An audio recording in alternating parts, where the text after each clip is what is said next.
refine the product. Always work on refining the product, making the product the best version of itself, because ultimately that's what's going to bring people, or service, sorry, product or service, that's what's going to bring people through the door, get people interested, and have people wanting to invest, or wanting people to, or having people buy out your company.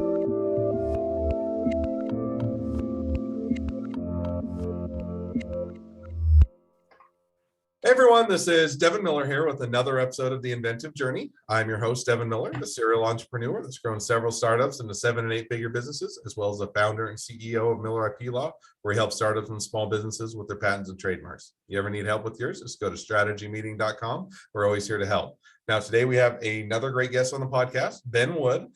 So Ben, growing up in high school, decided he wanted to be a dentist. Didn't really know why. I think it was just because it sounded like it was a good career that he could be able to have a good lifestyle. Went on an LDS mission, or a mission for the Church of Jesus Christ of Latter-day Saints. Did Chinese speaking. Came back from his religious mission and studied a bit in school. Started an e-commerce brand importing Chinese goods. Sold that business. Started a new brand in toys and games category in e-commerce. Sold that business as well. Then started his current business, where he and the owners do a lot of things with brands on Amazon. And then that's been completely self-funded, and maybe looking into doing a bit of VCs, but or maybe had some VC offers, but wanting to stay independent, at least for now. So with that much as introduction, welcome on the podcast, Ben. Thank you very much, Devin. I'm glad to be here. It's an honor for me, so thank you. Absolutely. So I just took a much longer journey and condensed it into 30 seconds. So why don't we unpack that a bit? So tell us a little bit about how your journey got started in high school wanting to be a dentist. Yeah, so I actually I've said this many times before. I wanted to be a dentist because I had a few family friends that were dentists, and it seemed like they were doing well. I didn't really know what really it required to become a dentist. I just thought, what, they're making a lot of money.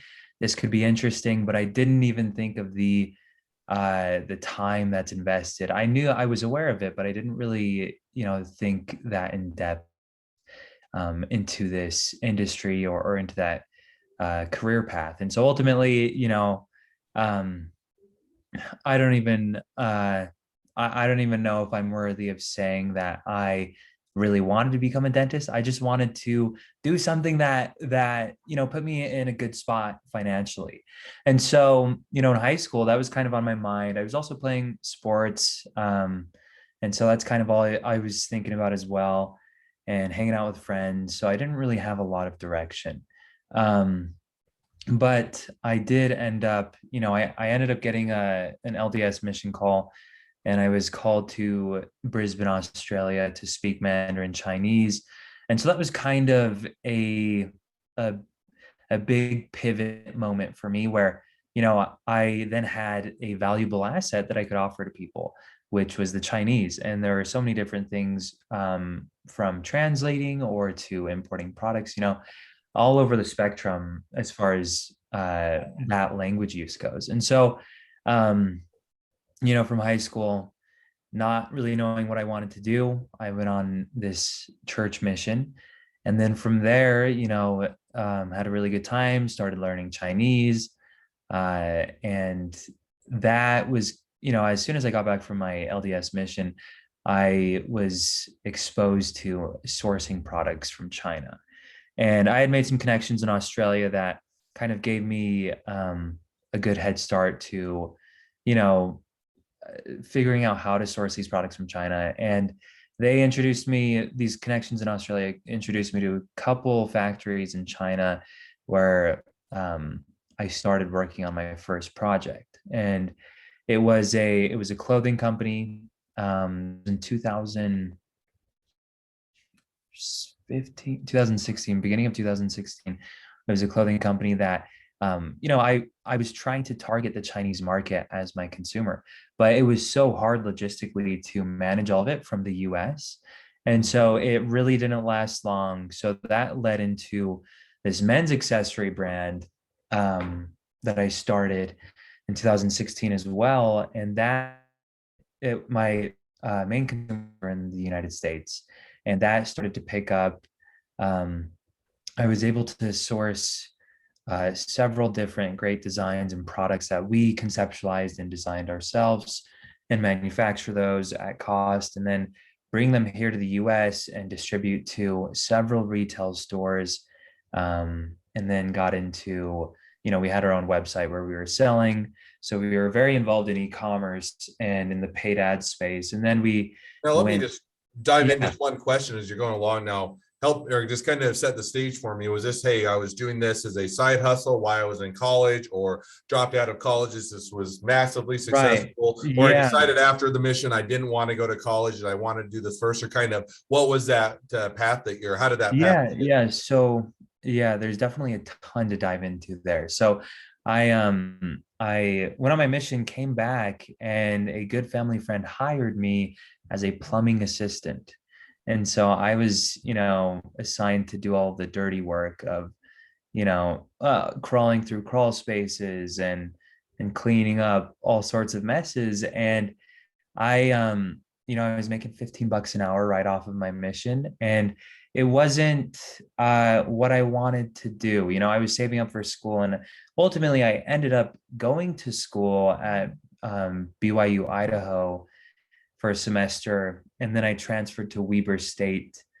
And then I ended up transferring to BYU. But prior to getting to BYU, while I was at Weber State, I had started that second company, which was that men's accessory brand. And there was definitely a lot of hiccups on that journey, but I realized quickly, if we can sell X amount of products per day, then I don't have to work as a plumbing assistant. And so that was kind of my first goal. And so I was able to quit that job. And I really only, the first investment that I made into that first brand, it was like 500 bucks worth of inventory. And from there it started to snowball and get a little bit more. We were making substantial purchase orders as we started to grow.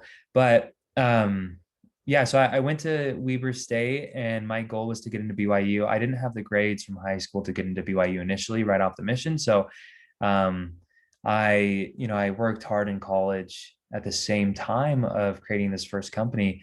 And I finally was able to get into BYU, which was great. But after the first week of attending Brigham Young, I you know I didn't have time to go to school and run this company that I had started a year prior.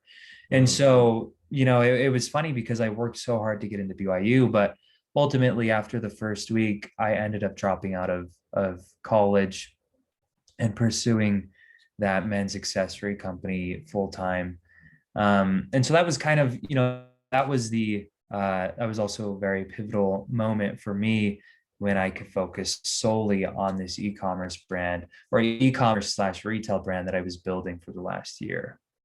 No, I think that makes sense, and I think everybody, sometimes college is absolutely the right path when people are saying, hey, this is, I want to have a degree so I can go in this field. Another time you're saying, hey, I have a different opportunity that lines up with my interests, and I'd rather do that, and it makes more sense. And so you take the other path, and sometimes it works out awesome. And other times you say, okay, I'll go back to college. And but I think that having that mentality of I don't have to be locked into one path that is a typical path, but here, I can take it or take time to actually, pursue what I want to do and have that career definitely makes sense.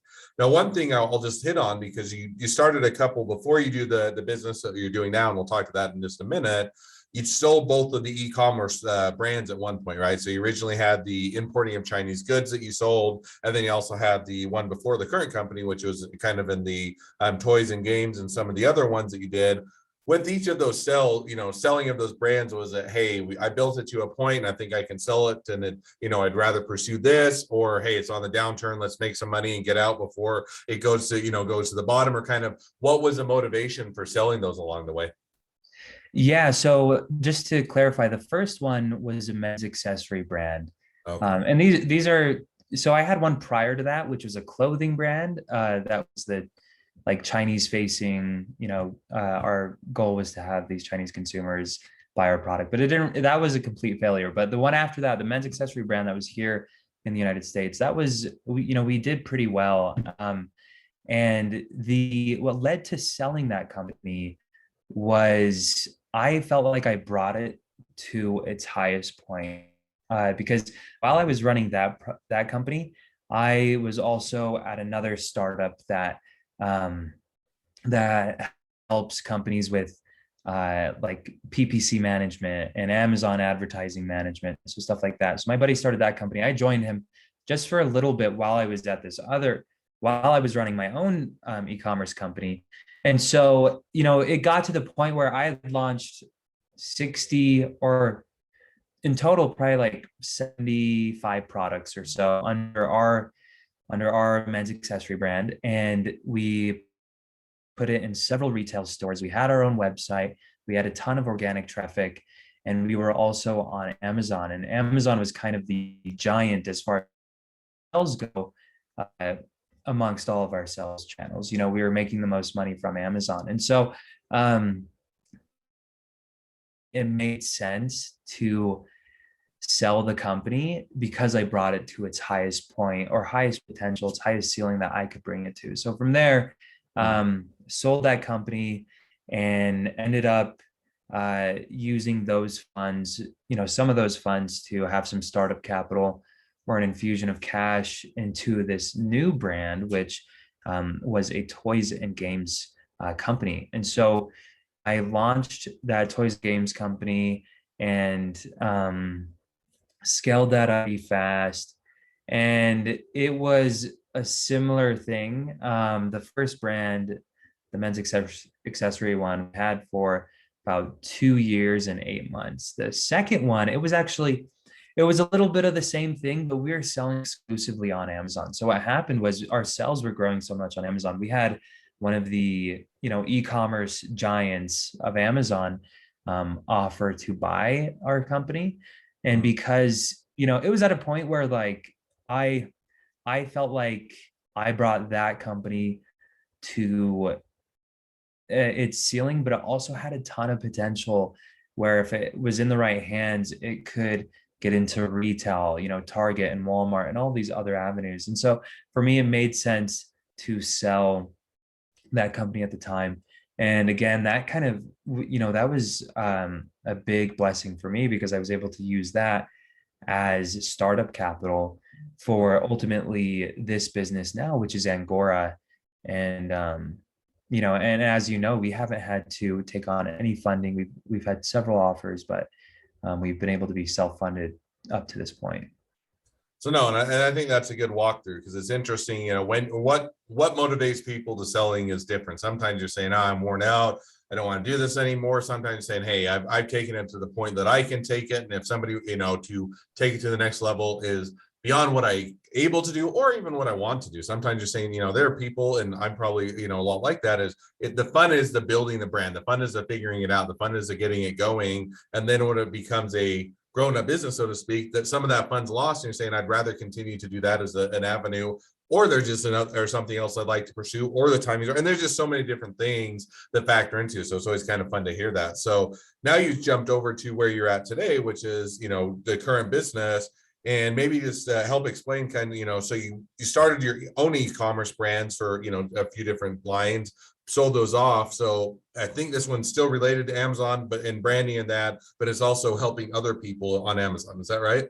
Yeah, totally. So this is what's interesting about our business is we sell exclusively on Amazon as a company. So we are an e-commerce portfolio that sells only on Amazon, but what we've done is we've opened up our portfolio to the public. So really anyone can invest in our portfolio. Um, right now we have just over 50 brands on Amazon that we have ownership in, but our clients also have ownership in these brands. It started was, we initially we wanted to uh, essentially flip Amazon listings. So if you've ever gone on Amazon, do you shop on Amazon? I do. I Yeah. do So fairly frequently. I would say most people have at least shopped on Amazon at one point or another, but I'm certainly not totally. the exception. I'm on Amazon as well. Yeah, yeah. So if you go on Amazon and you look up a red spatula, you're going to see on the engine result page tons of red spatulas. And each of those spatulas constitutes a listing. So that's a product listing, if you will. And so what the way we started was we were building these product listings and we would scale them for about 3 months, and then when we would sell them. So we would invest, our own money into these listings. So I would invest, 10 grand into the inventory design, the conceptualization of the product, and developing the listing. And then we'd run it for about 3 months where we got it to the point of, over 10K a month consistently, just as one listing. And then we would sell it. And oftentimes the multiples were so high, just for one little asset like that. Was, it was because e-commerce is just such a trending marketplace right now in industry for a lot of investors. So, we would sell it for 60 to 70K, and we started doing this more and more. And so we started building kind of this business model where we were flipping these listings, but we quickly realized that there wasn't a ton of long-term incentive for us. We build it up and then we sell it, and then it's done. So what we thought, and the turnaround time from building and selling those listings was also, it took several months. And so we decided that instead of selling these listings to our clients, why don't we partner with our clients and we build these listings, we build all of these brands and just scale them. And in exchange, we get, a split of the profit on a monthly basis. And we also hold equity in all these different brands. So for us, there was a lot more long-term value with that business model. Instead of just creating these high value assets and then selling them off, we're partnering with these people. They come to us, we build everything because we're really good at it, and we source everything, we design everything, and then we launch it on the Amazon marketplace. And we do it pretty fast, and we hold equity in that business, lifetime of the business. And our clients have the option to continue to expand their product lines or to sell it off to a buyer, similar to the way I did with the previous brands that I owned. Oh no, I think that's a fun, and I always like when you're seeing a bit of an experimentation or a different model in the marketplace that it's a lot of times will align, interests and pulling together in the same direction, and also it gives everybody a bit of skin in the game. So I think that's awesome. So well, that kind of brings us up into a bit of where you're at today, and it's always a good time to transition to the two questions I always ask at the end of each podcast. And so now, as we've kind of talked through your journey, the first question I always ask is, along your journey, what was the worst business decision you ever made, and what did you learn from it?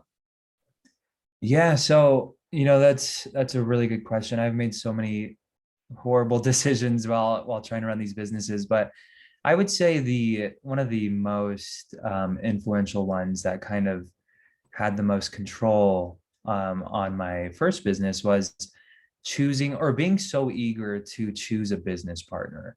I was super young. I was 20 years old when I started that first company, and that second company, and I was so eager to choose a business partner because there was so much unknown for me. There was so much uncharted territory that I was not exposed to prior to that. And so for me, I just wanted to choose a business partner that didn't offer really any funding or any expertise. I just did it because I was I was eager to just have someone that would share the burden with me. So I would say, you know, always be cautious with who you're choosing as your business partner. I think it's important to develop a really good product first, Mhm. and then you can add people to the team and decide who a partner should be from there. And even with my second or third company, from that point, I I was again, kind of I wanted someone to share the burden with, and so I was I was eager to add a business partner onto the team, but I ultimately waited until it made sense, until we either needed more expertise or more funding, because those are really the two um, assets that someone can bring as far as people that deserve equity in a company. And so I definitely suggest be very cautious about um, who you make a business partner.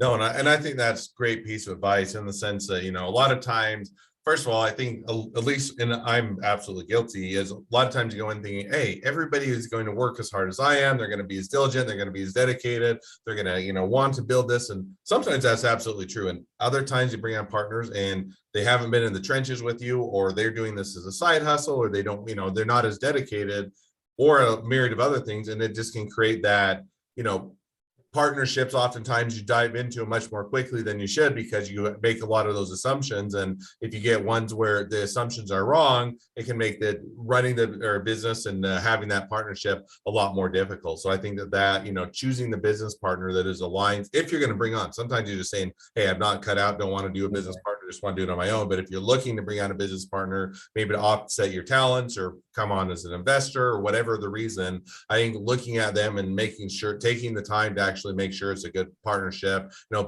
be a good relationship, definitely pays off. So I think that's a great piece of advice.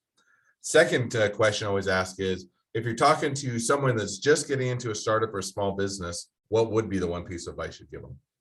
Yeah, so that's also a great question because there's so many things, but at the end of the day, I think the best thing that you can focus on as a young startup founder, or even if you just joined a startup, is to refine the product. Always work on refining the product, making the product the best version of itself, because ultimately that's what's going to bring people, or service, sorry, product or service, that's what's going to bring people through the door, get people interested, and have people wanting to invest, or wanting people to, or having people buy out your company. There's I think there are so many mistakes that happen in the startup world, especially here in Utah, where people want to seek funding prior to even having a product, and so they give away part of their company prior to even having a tangible product that has real life use cases. So uh, I would suggest, always work on the product first, even if you don't have a ton of funding. Um, just work on what you can with your current resources. And like I said, that's what, with us at Angora, that's what we did. We started as a business that would flip these listings, and we got so good at creating these e-commerce assets that scale super fast, and they get to sustainable revenue fairly quickly. And then, we started selling them. That gave us more funding, and that also proved our product. We were able to refine our expertise, our skills, our launch sequences on Amazon, and ultimately what it created was this super valuable product, which now we like I said, we've got this massive, well, it's a pretty big portfolio, but it's growing really fast, and it's continuing to grow very fast every single week. And so because of us focusing on the on the product first and everything else second, excuse me, we were able to grow super fast. And so we worked on the product, and now we've been able to sell it to so many people, and now we have thousands of products in our queue that are ready to be launched. And now we have people approaching us saying, hey, we want to buy 20% of your company. Hey, we want to buy 50% of your company, or VCs wanting to invest. And so it's been a very cool experience for us. And it's all happened because we refined the product first and then added on everything else that comes with a startup second. So like I said, sorry, that was a long answer, but ultimately, focus on the product first. Product is number one. No, and I think that's, or service, depending on which industry, but I think focusing on that first, figuring it out and actually getting a product or service that you're going to sell is a proper order, rather than looking at so much of, hey, I got an idea, now I'm going to go get money in there, or I got to do an IPO, or got to get investors or anything else. I think putting that initial focus on, hey, what am I going to sell, whether it's a product or service, and how am I going to sell it, is the place that you need to start, because that's really what's the business is going to live or die on in the end and ultimately. So Well, great piece of advice. So now if people want to reach out to you, if they want to be a customer, they want to be a client, they want to be an employee, they want to be an investor, they want to be your next best friend, any or all of the above, what's the best way to reach out to you, contact you, find out more? Yeah. So first, you can go to the Angora website. It's angora.solutions. If you want to get in touch with us, there's several contact forms on there. And then if you want to contact me personally, my LinkedIn is just Benjamin Wood, and you'll see two Chinese characters next to my name. That's how you can find me. And then uh, Instagram, Ben32Wood. If you're on that, I'm there as well. And so, yeah, if anyone wants to reach out, please feel free. Always happy to answer questions and help when I can. All right. Well, I definitely encourage people to reach out, make connections, and get to know Ben even better. If nothing else, make a new best friend. Well, with that, thank you again for coming on the podcast. It's been it's been a pleasure. Now, for all of you that are listeners, if you have your own journey to tell and you'd like to be a guest on the podcast, we'd love to have you. Just feel free to go to inventiveguest.com, apply to be on the show. A couple more things as a listener, make sure to subscribe, share, and otherwise make sure that you support the podcast because we love sharing everybody's journeys. Last but not least, if you ever need help with your patents, trademarks, or anything else in the business, feel free to go to strategymeeting.com, grab some time with us to chat, and we're always here to help. Thank you again, Ben, for coming on the podcast, and wish the next leg of your journey even better than the last. Awesome. Thanks, Devin. Have a good one.